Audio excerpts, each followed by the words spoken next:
heightened for us to be on our game in all levels of the defense. It's not just going to be a thing where you really just have to win the trenches. But you got to win the trenches first, and then, you know, the back seven got to take care of the things too, because, you know, they really have no weaknesses as a team, and that's really tough to go about, because as a defense and as a team in general, you try to exploit weaknesses from other teams to look at. But when you find one that you don't, it really becomes just back down to you got to play better than they play. So that's what it really is. You know, they're a very, very good team, and if we don't play well, we're gonna get beat. That's the main thing. I would kind of say, I wouldn't say anything you're looking forward to in Dallas. You know, food, you know, barbecue's big out there. Yeah, barbecue. I'm a big rib guy. I don't know how they say everything big in Texas, so I'm looking for the best restaurants, best barbecue sauces, whatever. You know, that's all I need to. That's all I really need to find to have my be happy with the experience. You know? Have you done any research on barbecue? I haven't. You know, I didn't even see. I didn't think we were gonna go to Dallas. I thought we were gonna go to Miami, but so now it's like it's kind of like a full 360. So it's like, dang, but. I don't think I need to do too much research. I hear the Cotton Bowl is one of the best bowl games you can possibly go to. I hear the committee is really, really good, and they do a great job, you know, making sure we have a great experience. So I'm not too worried about it. I think we'll have a good time. And playing in Jerry's, that's going to be pretty incredible too. Yeah. Christian was just telling me, like kind of the reason why Jerry Jones had built the stadium the way he built it, because I think he said like only 7% or 8% of football fans get a chance to go to an NFL stadium. And he said that, you know, if that's the case, that he wants, like, when they actually do get a chance to go, he wants it to be like a once-in-a-lifetime experience. So I can't wait just to see it and just to see all the different, you know, things on the inside, different, you know, small details of the stadium. I can't wait. It was a great night, you know, barring the weather. It was probably the loudest game that I've been a part of here. Have you ever been away from home on Christmas? Had a Gatorade cup on it. Hell no. No. This is my first time away from home on Christmas. It's sad. It's definitely was a Mom, miss you. They were a really good team. It's kind of new for me. Well, no, it is new for me. It still really hasn't like hit, because usually, you know, we get a chance to go home this time of the year, the last 3 years, and then we'll fly out the day after Christmas for the bowl game. It's gonna be sad, but you know, at least I get to spend it with my teammates. We're doing a Secret Santa thing, so that's gonna be good. I can't wait to experience that. But hopefully they do something good for us, you know, that way we can have a good time on Christmas Day. So be good. Hey, buddy. What is it about him that someone sees him up close? For you guys, especially, and I know other defensive linemen, but you four starters, just, we've talked about it before. It's almost like your own little mini fraternity. That's how I look at it. You guys have a lot of fun together. Just kind of, you know, did it just click right away when you guys got, the three of you got here? Do you ever feel like extra got here, but I mean, the football almost gets overlooked?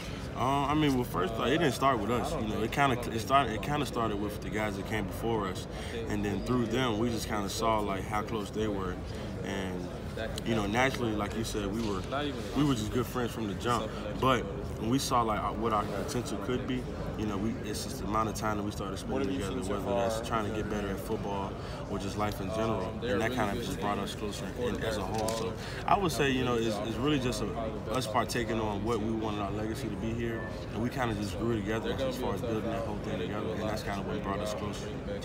Who were a couple of guys that inspired that preceded you, the guys that were here when you got here? Oh, when you would look at the 2014 defense and you hear how close those guys were, and you hear the Corey Crawfords, the Grady Jarrett's, the Vic Beasley, the Deshaun Williams, you know, all those guys, and then you take the Shaq Lawsons, Kevin Dodge, DJ Reader, Carlos, you know, all those guys, and you just see like how close they were and the success they had together because they were brothers first.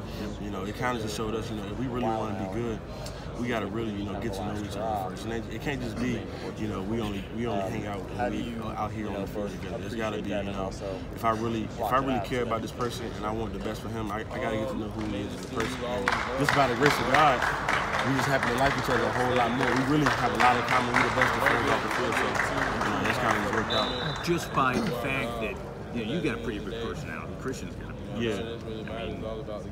he's got a good personality. Yeah. Did those all kind of mesh together once you guys were all here for about a year and get to know each other? And you know what I'm saying? They mesh and clash heads a lot. You know, I would say it's kind of like it's a love and hate relationship. That's why I said we brothers for real. You know, we can fight one day, get on each other's nerves, and then we'll be laughing all together at the same time. You know what I'm saying? Like you said, a lot of big personality, a lot of jokes being played, a lot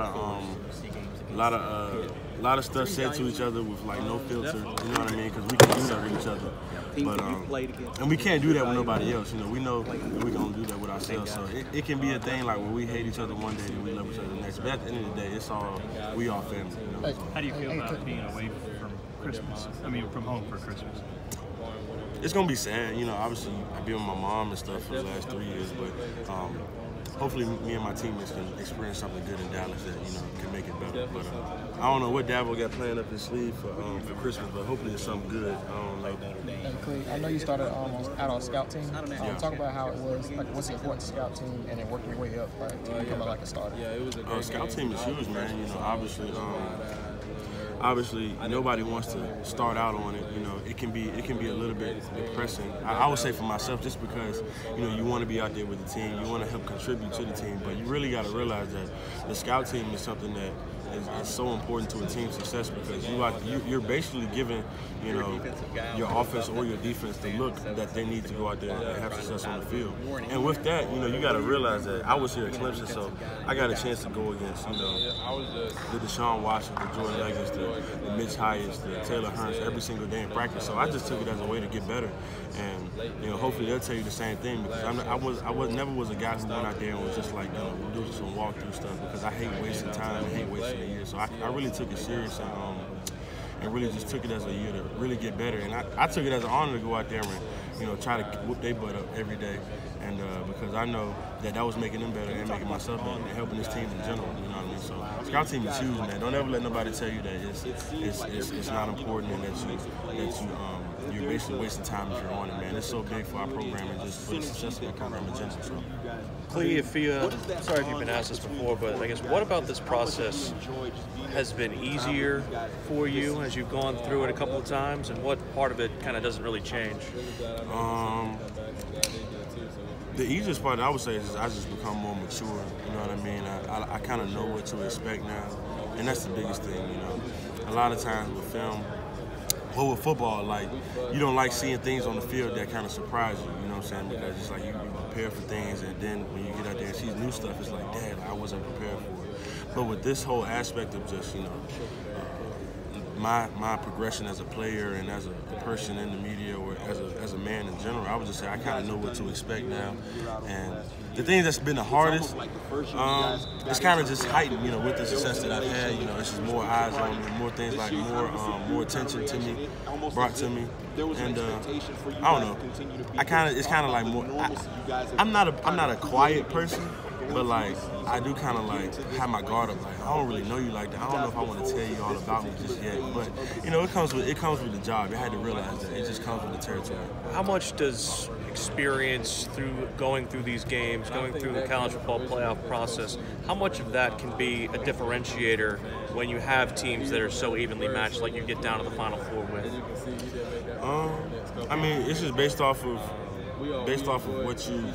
how you take it. You know, obviously in our situation, probably what you mean is that we've been here before, so obviously we kind of know what to expect. You know, we know the height, we know how intense this game, and we know what type of level we have to play at to win this game. And for Notre Dame's sake, you know, obviously they weren't in the playoff before, but you know, that's obviously one of the biggest programs in the history of college football. And you know, I remember the last time they were in the national championship, they weren't happy with how that went. So I know that this opportunity they have right here they're gonna give it all that they got, because they want to leave their legacy, and that senior class wants to leave a legacy for their people that come behind them to really see. So it doesn't really matter as far as that. It's really just you taking it as the next game and you going out there preparing and wanting to have success. When you redshirted in 2015, what do you remember from that game and the Hurricane against Notre Dame, and how hard was it for you to miss out on that?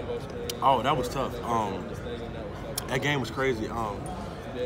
Even though I didn't play, it was so good to watch it on the sidelines, just watch my teammates, cheer on my teammates. Man, that game was ridiculous. What have you guys seen from Notre Dame? Obviously, the rain was crazy. I didn't know.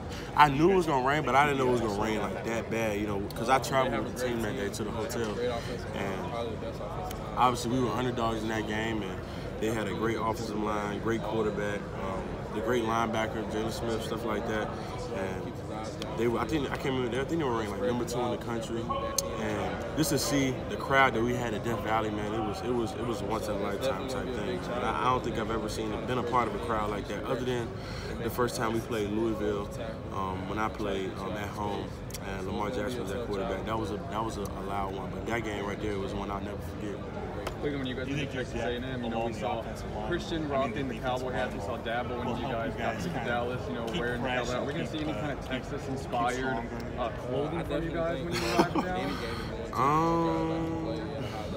I don't know. We might rock the big belt buckles. I might find one of them big belt buckles. But I'm not a big cowboy hat guy.